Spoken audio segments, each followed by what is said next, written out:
Okay guys, hello and welcome back to the channel. So, I want to do a quick video to talk about what I got yesterday. And that's all it is, right? Just some cool things for the channel.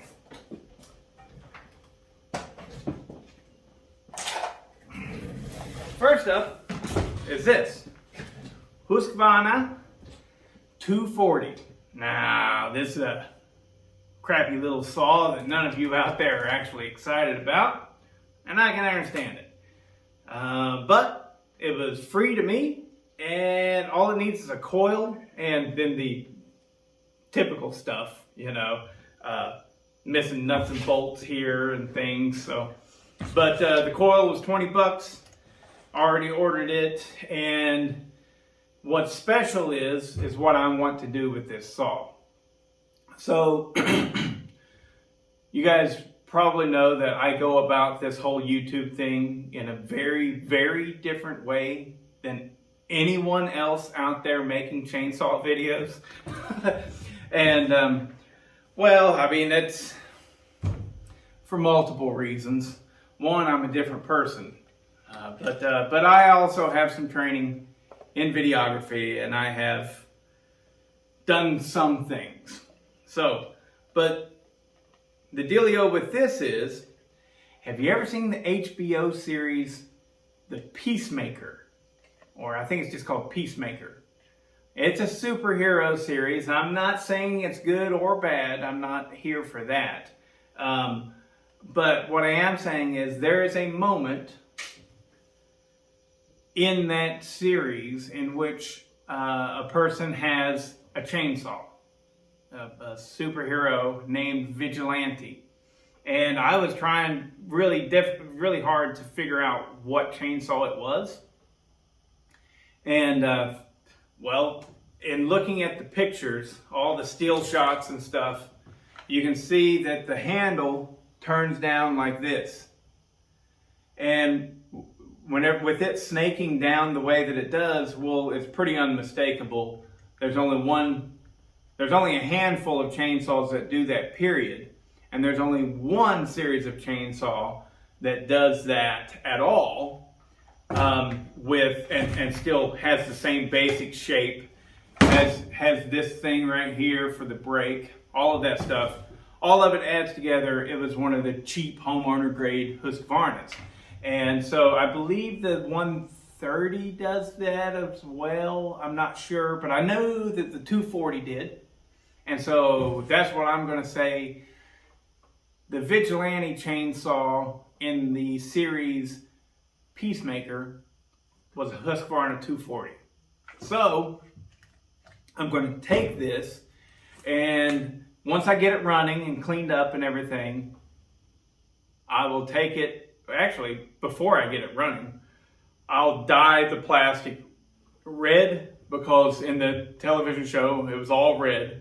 I was thinking maybe it was a Johnson red, the 2238, but no, it's not. And the Johnson red would have had a black cap on it that they would not have been able to dye red. So anyways, but point is it'll be good for the channel, because people who are fans of that series, Peacemaker, the HBO series, whenever I do a video that says the replica of the Peacemaker chainsaw, it should get a lot of views. So that's why I give a shit about a Husqvarna 240. Blech. But it was free.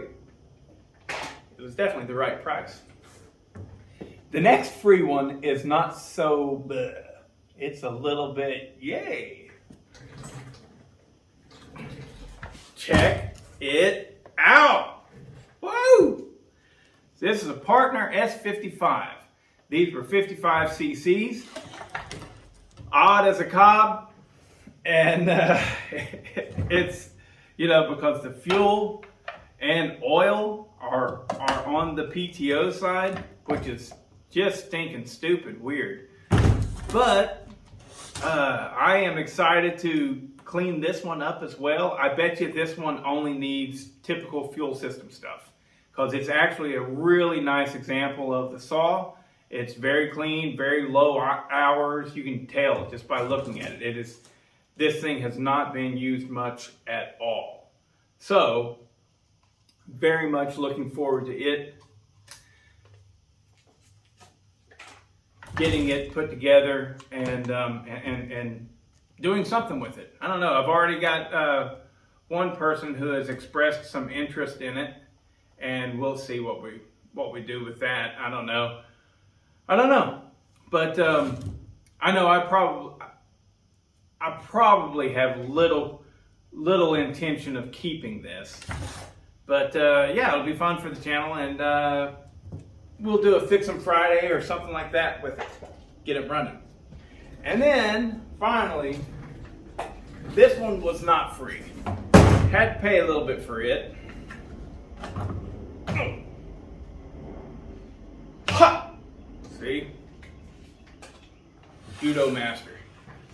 So, Echo 590.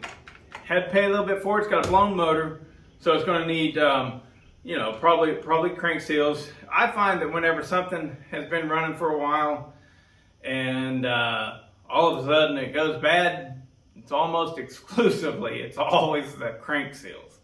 So I'll be replacing the crank seals in this, and you know, the plastic sun dyed, so of course they're going to get dyed black. What else?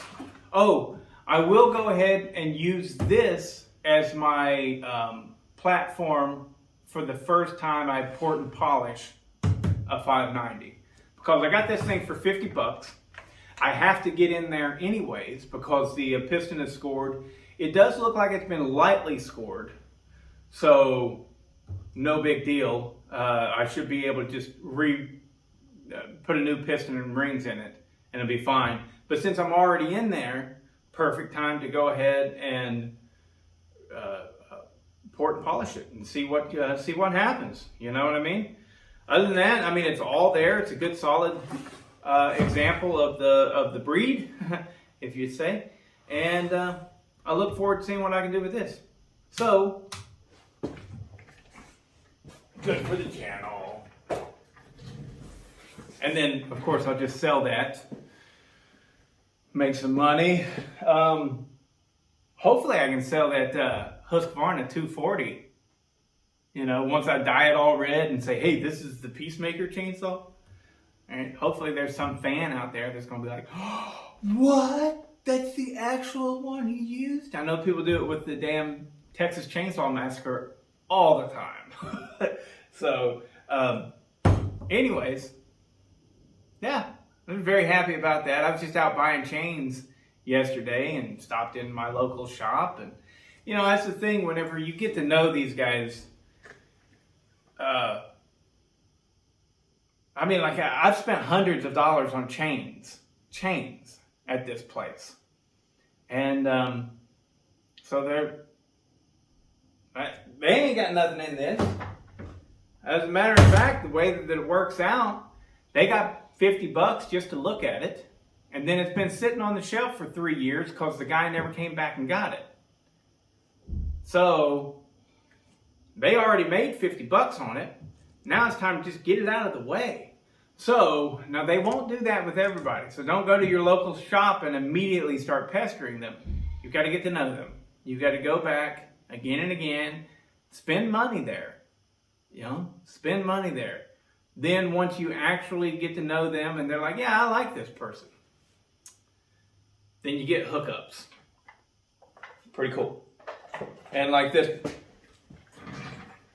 Echo, I've already priced it out. All right, so I'm certain I'll be able to save this cylinder. Save it. It'll be good to go. Saved. So then piston and rings. You can buy a stock piston and rings for like 65 bucks, something like that. But hey, Little Red Barn has a pop-up. I might go that way, but if I did, that would be like $35 or $40, something like that. But anyways, the piston and ring is cheap. The gaskets, any gaskets that it needs, really cheap on that. The seals, I already checked those out. You can get seals for this thing for like 10 bucks for both of them. So a little bit of work and it'll be a very viable saw. The only thing that is bad is these things don't bring money. They're not a Husqvarna and they're definitely not a steel. So they, you know, a used one, especially one that with plastic that's all faded like this, it's not going to demand a high price. So what I'll do is make it different. Dye those plastics. It's free to me. I've already got the dye. I can't recommend that enough, guys. Start dyeing your own plastics. The stuff is cheap as can be and it takes a long time to run out. So I'll dye the plastic so it'll look different. Bam, it's already more appealing right off the bat. Ooh, what's going on with that echo? That looks different. And then I'll port and polish it, which adds a lot of value. And you know, by the time I'm done, the amount of money that I'll have into this is probably going to be about $100 bucks. But I should be able to sell it $400, $500 as a ported high performance saw. We'll see. I don't know if I'll be able to get $400 or $500 out of it, even with it being ported, because with these echoes, at least around here, people do not like to spend a lot of money on them. They just don't. But that's enough of that. And onward. Hope you enjoyed the little video. It wasn't much of one, I know.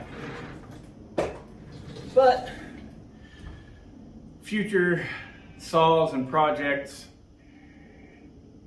I don't know, if you like what they are, you can keep an eye out for them. Please like and subscribe to the channel. More cool stuff on the way.